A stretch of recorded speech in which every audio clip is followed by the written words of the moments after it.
નમસ્કાર, હું ધર્મેશ પટેલ આપ સૌનું હાર્દિક સ્વાગત કરું છું. આજે આપણે ધોરણ 12 કોમર્સની અંદર અર્થશાસ્ત્ર વિષયમાં ચેપ્ટર નંબર 1 અર્થશાસ્ત્રમાં આલેખ એના વિશે અભ્યાસ કરીશું. ચેપ્ટરનું નામ છે અર્થશાસ્ત્રમાં આલેખ અને બોર્ડની પરીક્ષામાં આ ચેપ્ટરમાંથી કુલ 8 માર્ક્સનું પૂછાય છે. તો જોઈએ આપણે અર્થશાસ્ત્રમાં આલેખ.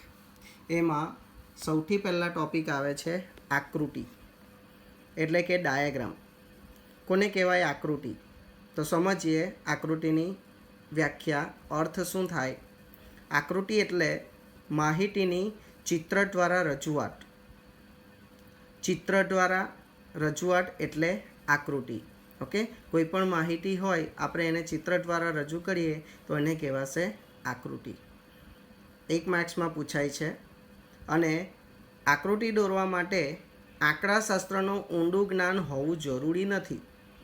આંકડાશાસ્ત્રનું નોલેજ હોય તો જ આકૃતિ દોરાય એવું નહીં. બરાબર છે? કહેવાનો મતલબ આંકડાશાસ્ત્રનું ઊંડું જ્ઞાન ન હોય તો પણ આપણે આકૃતિ દોરી શકીએ છીએ. બરાબર છે? બીજું કે અસતત માહિતી માટે આકૃતિ દોરવામાં આવે છે. અસતત એટલે કે સ્વયંસ્પષ્ટ માહિતી. સ્વયંસ્પષ્ટ માહિતી માટે આકૃતિ દોરવામાં આવે છે. અસતત માહિતી એટલે આ રીતની. કિંમત અને માંગ આપી હશે. આપણે 11મા ધોરણમાં શીખી ગયા અસતત આવૃત્તિ વિતરણ, એટલે કે સિંગલ માહિતી અને એની આવૃત્તિ આપેલી હોય તો એને કહેવાય અસતત આવૃત્તિ વિતરણ. તો અસતત માહિતી માટે આ આકૃતિ દોરવામાં આવે છે, એટલે કે સ્વયંસ્પષ્ટ હોય તેના માટે આકૃતિ દોરવામાં આવે છે. ઓકે, તો બીજો 1 માર્ક્સનો પ્રશ્ન પૂછાય છે કે સ્વયંસ્પષ્ટ માહિતી માટે આકૃતિ દોરવામાં આવે છે તો આ આકૃતિનો ઉપયોગ કોણ કોણ કરે છે અને શા માટે કરે છે? તો આકૃતિનો ઉપયોગ વિજ્ઞાપન કરતી કંપનીઓ, વિજ્ઞાપન એટલે કે જાહેરાત કરતી કંપનીઓ, આકર્ષણ ઊભું કરવા માટે. આપણે જોઈએ છે કે અલગ અલગ હોર્ડિંગ્સ લાગેલા હોય અથવા તો ટીવી પર પણ આપણે જોઈએ છે કે અલગ અલગ આકૃતિ દ્વારા ગ્રાહકને આકર્ષવાનો એક પ્રયત્ન કરવામાં આવે છે. બરાબર છે? એટલે કે વિજ્ઞાપન કરતી કંપનીઓ આકર્ષણ ઊભું કરવા માટે રાજ્ય વિવિધ ક્ષેત્રોની માહિતી બહાર પાડવા માટે પણ આ આકૃતિનો ઉપયોગ કરે છે. બીજું, સામાજિક સંસ્થાઓ જાગૃતતા ફેલાવવા માટે એનો ઉપયોગ કરે છે. માની લો કે કોઈ સાક્ષરતા માટે કંઈક જાગૃતતા લાવવી છે તો સાક્ષરતા અંગેની આકૃતિ દોરીને આ સંસ્થાઓ એક જાગૃતતા ફેલાવવાનું કામ કરે છે. પછી આપણે ઘણી બધી જગ્યાએ જોયું હશે કે ભાઈ પર્યાવરણ બચાવો, તો પર્યાવરણ બચાવવા માટે આકૃતિ દ્વારા એને કેવી રીતના રજૂ કરવામાં આવે છે. આપણે ઘણી બધી જગ્યાએ જોયું હશે કે એક પૃથ્વીનો ગોરો હોય, એના ઉપર ઝાડ ઉગાડેલા હોય અને એ પૃથ્વીનો ગોરો કોઈકના હાથમાં હોય. બરાબર છે? તો એ રીતના આકૃતિ દ્વારા આ રીતના સામાજિક સંસ્થાઓ સમાજમાં જાગૃતિ ફેલાવવા માટે પણ એનો ઉપયોગ કરતી હોય છે. બરાબર છે? તો આ રીતના આકૃતિનો ઉપયોગ થાય છે. આપણે જોયું અસતત માહિતીનું ઉદાહરણ. કહેવાનો મતલબ આકૃતિ એટલે શું? માહિતીની ચિત્ર દ્વારા રજૂઆત. આકૃતિ દોરવા માટે આંકડાશાસ્ત્રનું ઊંડું જ્ઞાન હોવું જરૂરી નથી. બીજું, અસતત માહિતી માટે આકૃતિ દોરવામાં આવે છે, એટલે કે સ્વયંસ્પષ્ટ માહિતી માટે આકૃતિ દોરવામાં આવે છે. અને આકૃતિનો ઉપયોગ જાહેરાત કરતી કંપનીઓ આકર્ષણ ઊભું કરવા માટે, રાજ્ય વિવિધ ક્ષેત્રોની અલગ અલગ વિભાગોની માહિતી બહાર પાડવા માટે, સામાજિક સંસ્થાઓ જાગૃતતા ફેલાવવા માટે એનો ઉપયોગ કરતી હોય છે. ઓકે, તો આ થયું આકૃતિ. એની સામે બીજું એક શબ્દ આવે છે આલેખ, એટલે કે ગ્રાફ. કોને કહેવાય આલેખ? આકૃતિ જેવી જ વ્યાખ્યા છે પણ થોડીક અલગ પડે છે. માહિતીની ચિત્ર દ્વારા જ રજૂઆત, પણ કેવી રીતના? માહિતીની આલેખ પત્ર પર રેખા કે વક્ર દ્વારા રજૂઆત એટલે આલેખ.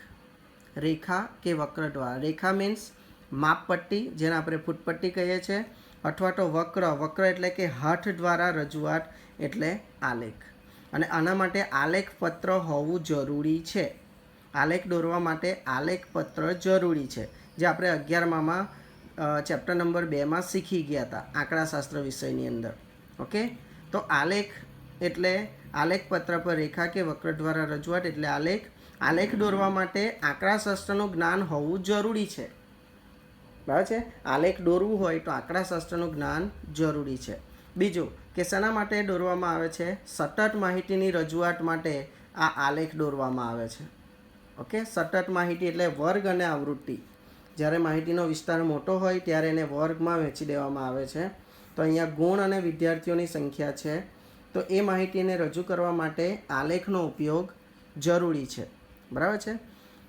સતત માહિતી માટે, સતત એટલે કે સ્વયં સ્પષ્ટ ન હોય ત્યારે આ આલેખ દોરવામાં આવે છે. માહિતી સ્વયં સ્પષ્ટ ન હોય ત્યારે આ આલેખ દોરવામાં આવે છે. અને આ આલેખનો ઉપયોગ કોણ કરે છે? તો કે ભાઈ સંશોધનકારો સંશોધન કાર્ય માટે આ આલેખનો ઉપયોગ કરે છે. તથા ઉચ્ચ શિક્ષણમાં આનો વધુ ઉપયોગ કરવામાં આવે છે. બીજો એક માર્ક્સનો પ્રશ્ન પૂછાય છે કે આલેખ સામાન્ય પ્રજાને માહિતી આપવા માટે એનો ઉપયોગ થતો નથી. સામાન્ય પ્રજાને માહિતી આપવી હોય તો આલેખની મદદથી એ માહિતી આપી શકાતી નથી. બરાબર છે. તો એક માર્ક્સમાં આ પણ પૂછાય છે. અને આ બંનેને ભેગા કરો તો એક તફાવત બને છે. તો એ તફાવત આપણને પરીક્ષાની અંદર 3 માર્ક્સમાં પૂછાય છે. બરાબર છે. તો અહીંયા આપણો એક તફાવત પણ તૈયાર થઈ જાય છે. જેમ કે અહીંયા આપણે જોઈ શકીએ છીએ કે આકૃતિનો અર્થ, આકૃતિ દોરવા માટે આંકડાશાસ્ત્રનું જ્ઞાન હોવું જરૂરી નથી, આલેખ માટે જરૂરી છે. આકૃતિ અસતત માહિતી માટે દોરવામાં આવે છે, આલેખ સતત માહિતી માટે દોરવામાં આવે છે. આકૃતિ સ્વયં સ્પષ્ટ માહિતી માટે આકૃતિ દોરવામાં આવે છે. માહિતી સ્વયં સ્પષ્ટ ન હોય ત્યારે આલેખ દોરવામાં આવે છે.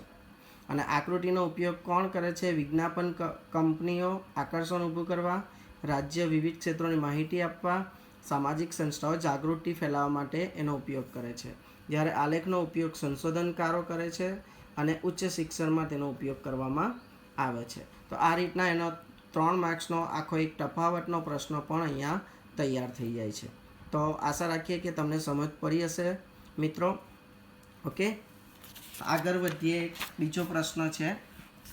એના પછી આટલું સમજાયા પછી આપણો બીજો એક પ્રશ્ન પૂછાય છે, અર્થશાસ્ત્રમાં આકૃતિ અને આલેખનું મહત્ત્વ.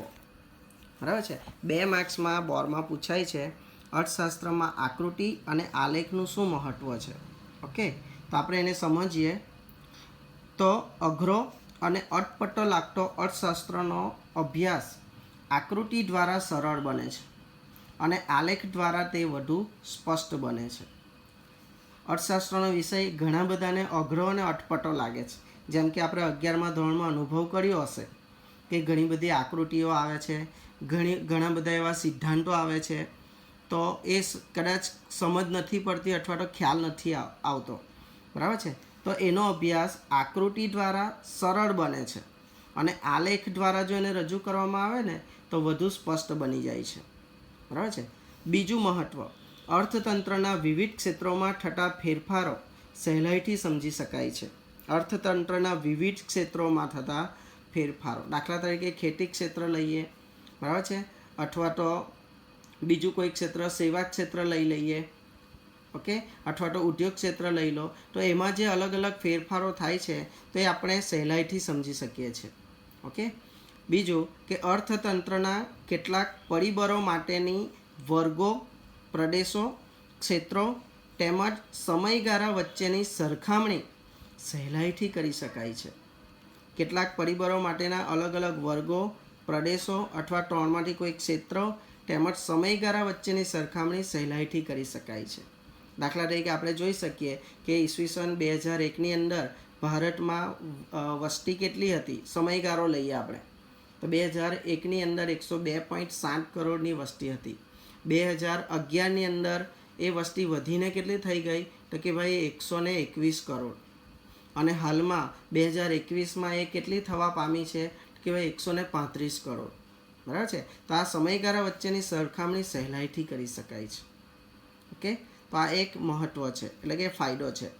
બીજું, અર્થશાસ્ત્રની કેટલીક અઘરી બાબતો આકૃતિ અને આલેખ દ્વારા સ્પષ્ટ અને સરળ બને છે.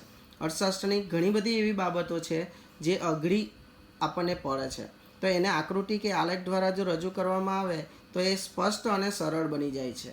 આનું એક બેસ્ટ ઉદાહરણ આપણે ધોરણ 11ની અંદર આંકડાશાસ્ત્રમાં કોષ્ટક રચના વિશે સમજી ગયા. કોષ્ટક રચના થિયરિકલ આપ્યું હોય ત્યારે આપણને વાંચવામાં કેટલું અઘરું લાગે કે આ બધું કેટલું બધું બોરિંગ આપેલું છે, બરાબર છે. પણ એને જ જો આપણે કોષ્ટક બનાવીને રજૂ કરી દઈએ તો કેટલું સરળ થઈ જાય છે સમજવામાં પણ, બરાબર છે.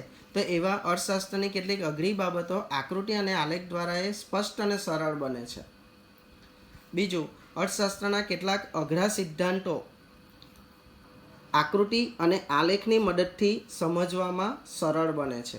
અર્થશાસ્ત્રના ઘણા બધા સિદ્ધાંતો એવા છે જે કદાચ આપણને અઘરા લાગતા હોય તો એ આકૃતિ અને આલેખની મદદથી એકદમ સરળ બની જાય છે. દાખલા તરીકે આપણે 11મામાં જ અર્થશાસ્ત્ર વિષયમાં શીખી ગયા માંગ અને પુરવઠા વિશે. તો માંગનું વિસ્તરણ સંકોચન, પુરવઠાનું વિસ્તરણ અને સંકોચન એ આપણે જોઈએ તો કેટલું બધું અઘરું લાગે, પણ એની અંદર આકૃતિ અને આલેખનો ઉપયોગ કરવામાં આવે છે. તો એ આકૃતિ અને આલેખની મદદથી વિસ્તરણ સંકોચન કોને કહેવાય, વધારો ઘટાડો કોને કહેવાય, એ આપણે સરળતાથી એને અલગ પાડી શકીએ છીએ, બરાબર છે. આમ કેટલાક અઘરા સિદ્ધાંતો આકૃતિ અને આલેખની મદદથી સમજવામાં સરળ બને છે. ઓકે, તો આમ અર્થશાસ્ત્રની અંદર આકૃતિ અને આલેખનું ઘણું બધું મહત્ત્વ રહ્યું છે. આ ઉપરાંત પણ આપણે આપણી મૌલિકતાથી પ્રશ્નોના જવાબ લખી શકીએ છીએ, બરાબર છે. તો સમજી લઈએ ફરી પાછા આકૃતિ અને આલેખનું શું મહત્ત્વ. તો કે ભાઈ અર્થશાસ્ત્રનો અભ્યાસ આકૃતિ દ્વારા સરળ બને છે, આલેખ દ્વારા સ્પષ્ટ બને છે. વિવિધ ક્ષેત્રોમાં થતા ફેરફારો સહેલાઈથી સમજી શકાય છે. વિવિધ વર્ગો, પ્રદેશો, ક્ષેત્રો તેમજ સમયગાળા વચ્ચેની સરખામણી સહેલાઈથી કરી શકાય છે. અર્થશાસ્ત્રની કેટલીક અઘરી બાબતો આકૃતિ અને આલેખ દ્વારા સ્પષ્ટ અને સરળ બને છે. અને કેટલાક અર્થશાસ્ત્રના સિદ્ધાંતો, અઘરા સિદ્ધાંતો આકૃતિ અને આલેખની મદદથી સમજવામાં સરળ બને છે. ઓકે, તો આજે આપણે શીખ્યા આકૃતિ અને આલેખનો અર્થ, આકૃતિ અને આલેખનો તફાવત અને અર્થશાસ્ત્રમાં આકૃતિ અને આલેખનું મહત્ત્વ. તો આ દરેકે દરેક પ્રશ્નો ખૂબ જ જરૂરી છે પરીક્ષા માટે, બરાબર છે. આમાંથી ઘણું બધું એક માર્ક્સનું પણ પૂછાય છે. તો એ આપણે શાંતિથી સમજીશું. ન ખબર પડે તો આ વિડીયોને આપણે ફરી પાછા રિવાઇન્ડ કરીને સમજીશું. ઓકે, આવજો બધા.